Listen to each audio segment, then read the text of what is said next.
Oh, hey, Aram here. I am just super proud of myself that I created a gourmet hot cocoa at the convenience of my own house with the help of Maestri House Milk Frother. I am not a barista, but I created something that is really very close to what a barista would do for me. And I'm going to show you guys how I did it. So this is the carafe, and I want to make sure that I have this whisk put in there, and now I'm going to put my regular milk, which is 2%.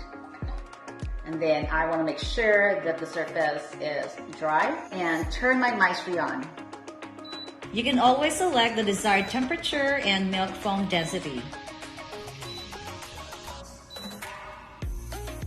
So while my milk is warming up, I'm going to be preparing my cup with cocoa and some sugar. So my milk is ready. So good. Check them out.